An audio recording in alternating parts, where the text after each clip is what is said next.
This is Kimberly Reuter, business advisor and supply chain expert. And welcome back to my podcast, The Morning Mood. Welcome back, my moodies. It's my little audience. That's what I call y'all, my moodies. So we haven't talked about supply chain, I feel like, in a little bit. I don't know why. But I've been talking about a lot of other stuff, a lot of great stories from the early Amazon days. And I hope you guys are enjoying those. Please let me know. But today I want to talk to you guys about brokers, customs brokers specifically. And for those of you out there who are not in the international supply chain world, you may be in supply chain, it's not an international. When I talk about brokers, what I'm talking about are US customs brokers, or actually just customs brokers worldwide.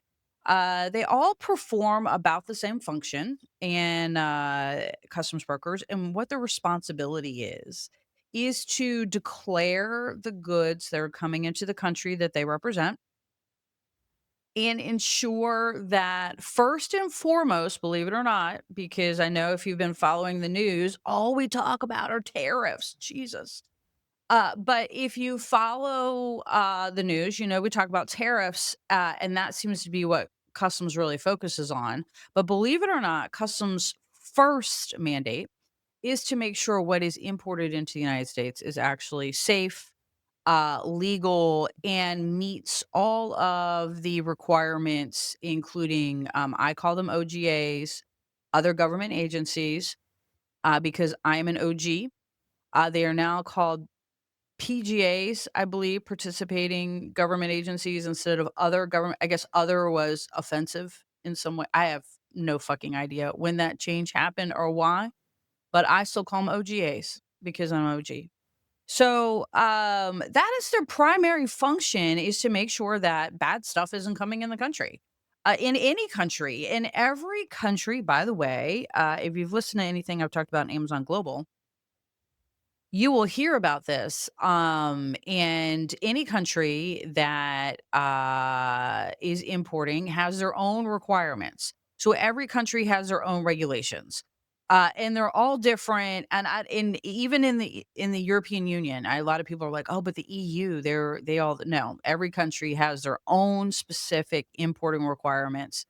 And you know, you're gonna laugh your ass off, but a lot of them have to do with pornography. I don't understand why why every country is so protective of their own porn, but it's a thing. With the internet now, maybe not so much, but but back in the day, oh my god.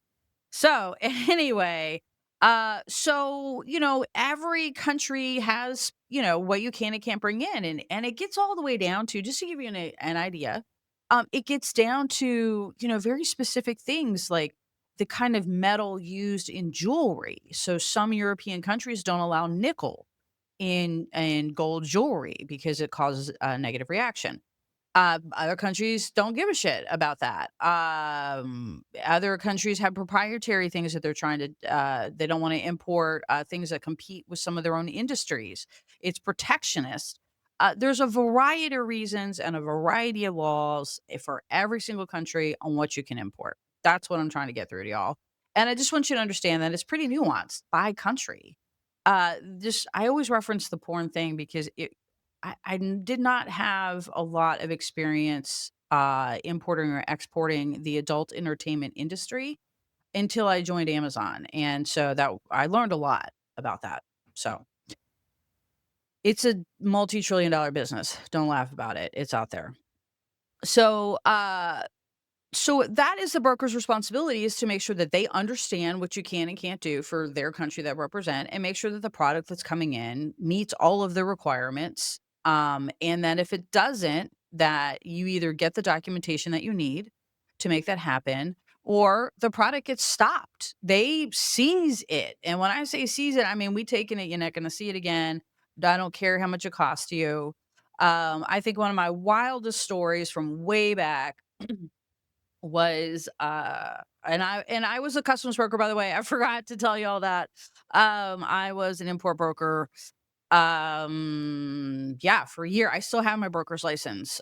For now, they now require they a couple years ago, maybe a year ago, they said we have to do 30 hours worth of continuous learning now. I don't know if that's going to happen. So the funniest story, we'll go back to the funniest story. So one of the funniest things that ever happened is when I was an import broker, and I am an import broker. I don't know if I ever mentioned that to you guys. Been an import broker, licensed customs broker for probably 30 years, close to 30 years now, almost. They recently changed the regulations, and now at some point here in the future, I'm going to have to do 30 hours worth of continuous learning. And I don't know if that's going to happen. So I may not be a licensed broker for much longer. So anyway, I was broker. Here's a great broker story. Way back in the day, Italian furniture company was importing a ton of furniture for a international furniture show, and Italian leather furniture, gorgeous leather furniture, expensive leather furniture to die for. And cleverly, because they were going to a show, they wanted to have some Italian treats and wine to share for the event. Right? Seems reasonable. No, you cannot import Italian wine and cheeses without proper declaration. So these clever fools just snuck a case of wine, couple cases of wine actually, and some cheese and some other Italian goodies just in a box and with the furniture. You guys can have this when you get there at your event. None of it was declared. There were no, FDA or, ACOL, ATF, or anything. No any USDA, nothing. No declarations. We didn't even know the wine was in the box. Total thing. But the box gets pulled. Now, I don't know if customs knew about the wine. I don't think customs really gave a shit about the wine. But the box got pulled for customs exam. It was more on AFES and USDA, I believe, because of the leather is why it got pulled. But when they pulled it and they opened it, they discovered the wine and the cheese and the snacks. And long story short, that furniture never made it to the show. No, customs kept that shit. In fact, they were so kind of pissed off about it that they cut open the furniture to make sure that there was nothing in the furniture. So all this beautiful leather, Italian leather furniture imported directly from Italy, so it was actually made in Italy, cut to shit because they tried to bring in a couple cases of wine. So that is customs job, is to make sure that no illegal shit gets into the country. So that was one of my best stories. I have a bunch of others, some guns with firing pins missing and or repeater pins missing, and just yeah, the list goes on and on. But that is the point of customs, is to make sure that nothing illegal comes in. The second point of customs, and this is what y'all been hearing about all the time, is to collect duty. And the point of so why do we have duty? What's the point of tariffs? Why do we have these? If any of you guys know, or I almost said early American history, and I know that's offensive to many people now. If you know anything about the early colonization, I think I don't even know how to talk about this now. Uh, and I'm from Virginia. I live in Virginia, as y'all know. From the Revolutionary War, this was one here. But anyway, maybe we'll start there. The Revolutionary War started because of taxation on tea, double taxation on tea. And so that's how the Revolutionary War actually started. And that's where tariffs started. So taxes started on importing products. The original intent of them was to level the playing field. So to make sure that our own industries weren't getting gobbled up by other industries outside of our country, and to make sure that what we were bringing in was on par price wise with what we could produce in the country. That's kind of where taxes and tariffs started, right? And then it became a revenue source for the government, which is why it became a sore point for the Revolutionary War, because it became about greed. And I don't think we've ever gone away from that ever since. But the whole point of actual tariff is to do sort of market control. And it's actually how you're seeing it being wielded today, unfortunately, but with it's a bit haphazard with how we're going about it right now. But that was the original intent of having a tariff. First and foremost is the level playing field for domestic industries, and second was revenue generation. In my opinion, some people will say the opposite, that it was around revenue generation first. But that is the point of a tariff. And what it is it is a percentage of the entered value of the goods. Now that might not be the what you pay at the shelf or at the e-commerce checkout, but it is the value of the goods when they're imported, and then they get marked up, of course, when you buy them. So that is how tariffs work, and that is the purpose of tariffs. And that is the broker's second responsibility, and customs' second responsibility is to collect that money and make sure that it is paid to the US government. There's also other kinds of duties and tariffs called anti-dumping, countervailing, and these are things where we really ratcheted up duties and taxes on a specific product or specific manufacturer that we think that's not playing fair, so to speak. So that is what a broker's and customs purpose is, to make sure that what we're bringing into the country is legal, and that it is and that we collect the duties and tariffs, and that it's safe. And there's tomes, books and books and books and books and books, volumes and volumes, volumes about what those regulations are and how they're imposed and what happens if you do it wrong. So there, if you ever want some super dry reading, go read the U.S. Customs regs. But if you're a customs broker like myself, you have to know those and you have to pass a test, which is akin to a broker's accounting license, about the same pass rate on that. So it's a pretty intense exam. So your broker, your customs broker is your interface between customs, and they are providing to customs all of the information that we need to know in order to make sure that A, the product is legal and safe, and two, that we're collecting all the appropriate duties and taxes and tariffs. There are also things, additional taxes that are additional to the tariffs.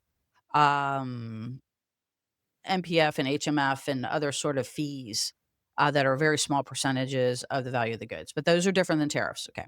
So that their job as the broker is to make sure that all of that information provided to customs is correct, that the duties are paid on time, and that in general your goods are released and moving and available to enter the commerce of the United States in a timely fashion. That is the broker's job. Now, way, way, way back, when I started in this industry, I think we're going to make this a three-part because I want to talk about how the two different ways that brokers are utilized, and we're gonna do those in two different episodes coming up.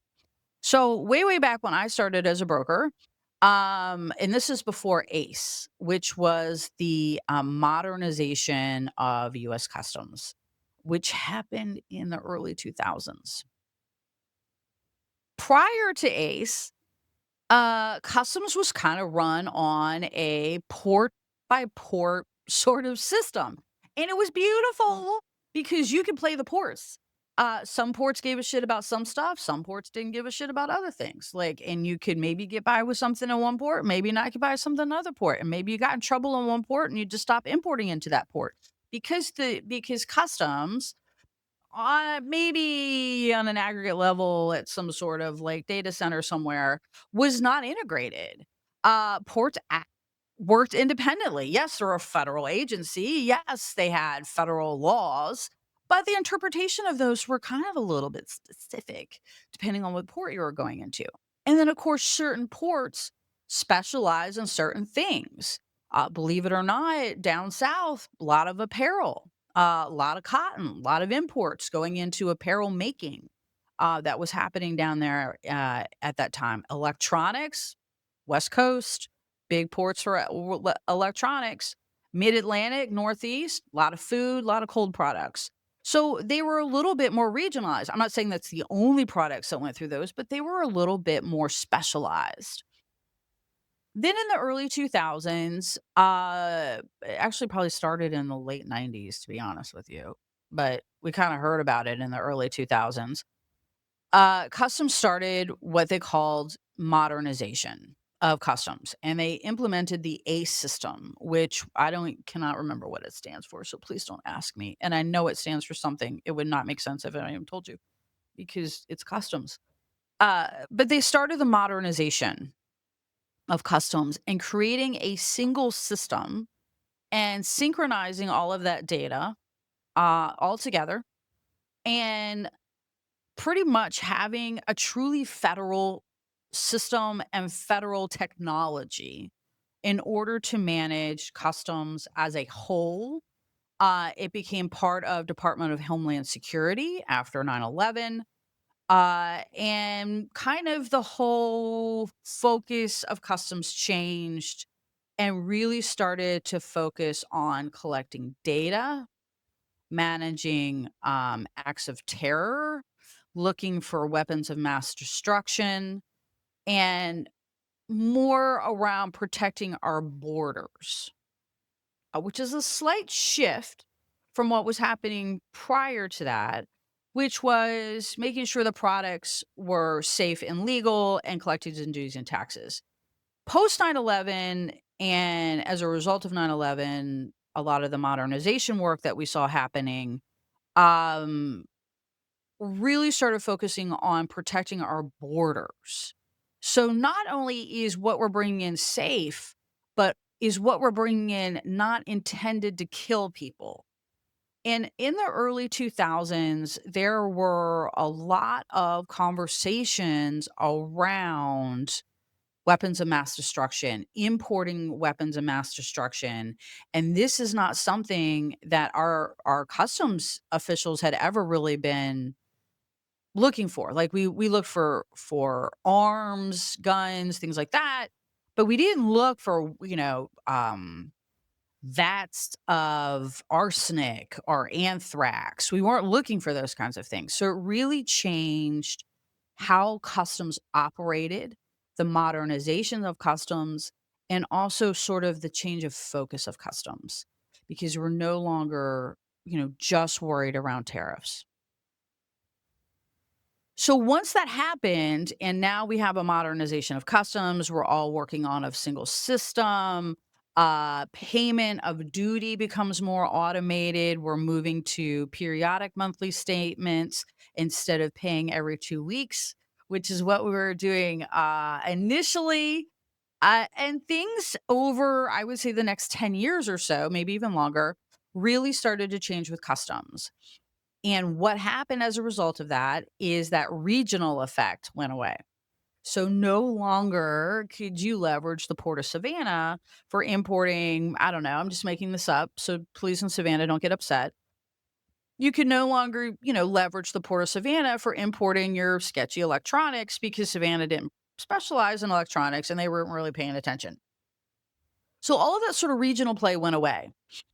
And the other thing that it did, which leads me back into this comes into this broker conversation, is that it changed how brokers operated. Before modernization, these effects, these regional effects that I talked about, were greatly leveraged by brokers. So brokers had regional relationships. Some brokers were just even regional. They could actually just operate in a regional basis. But they had specific relationships in the ports because everything was so port specific. And you had to have a broker in that port if you wanted to do an entry in that port. So if I wanted to import in Savannah and Charleston, I had to have a broker in both places. That's how it worked back in the day when I started. Modernization changed all that. And now I could be a broker sitting in Charleston and I can remote file entries in LA. I don't have to be in the port anymore. And you could kind of do that before if you had an office in that location and you could kind of do that. But now you didn't even have to have an office in that location. You can just file from your location in Charleston or Savannah or wherever you are. And that really changed how brokers operated. And it changed how brokers were perceived, I believe, as importers, and their role changed because brokers went from regional experts almost like port experts In addition to being, experts in importing and the regulations and laws, and we're gonna talk about that a little bit in my next podcast because that is intense what brokers have to do, but it changed how brokers operated because that was no longer valuable. It was no longer valuable that you had a super great relationship with the head of customs in Norfolk because anybody could have a relationship. It didn't matter. Everybody from all over the country was filing in Norfolk now. It didn't matter if you sat in Norfolk or not. I mean, it's nice and you probably did have a relationship and it helped, but over time, those values eroded as customs modernized. Now, let's be honest, that was the intent of customs, I'm sure. I'm not sure. I know. I was part of it. I was a trade ambassador, believe it or not, way back in the day, part of the modernization. And it was the intent of customs because they knew it was happening and they needed to have a homogenized approach to what is coming in across the borders. But most importantly, they needed to protect the borders in a cohesive way to make sure that weapons of mass destructions were not coming in. So, just to recap that for all y'all, the role of customs in our country and how it's changed over time. Initially, it was around taxation and collecting money that led to a revolutionary war. We still struggle with that. It still happens, still using tariffs as weapons. Evidently, we have not evolved that much in the last 300 years. Thank you very much. Then they became making sure around a gatekeeper that the products that we're bringing into the country are products that we actually want in our country, and that they're safe for our people. That we're not bringing in stuff that's going to hurt them. So that was number two, kind of the evolution to number two. And then number three, it's evolved now into border control, and making sure that we're not bringing in weapons of mass destruction, things targeted at hurting and killing Americans or any people in any country. It just doesn't happen here, happens everywhere. So that's how customs has kind of evolved, and how the role of the broker is also evolved. So in the next couple podcasts, I'm going to talk to you about two different ways that brokers are leveraged by importers. Neither are good or bad. Both comes with pros and cons. And we're going to talk about it. So peace out. Thank you, my Moody's, for being here. We got a lot of good stuff coming. Chat soon.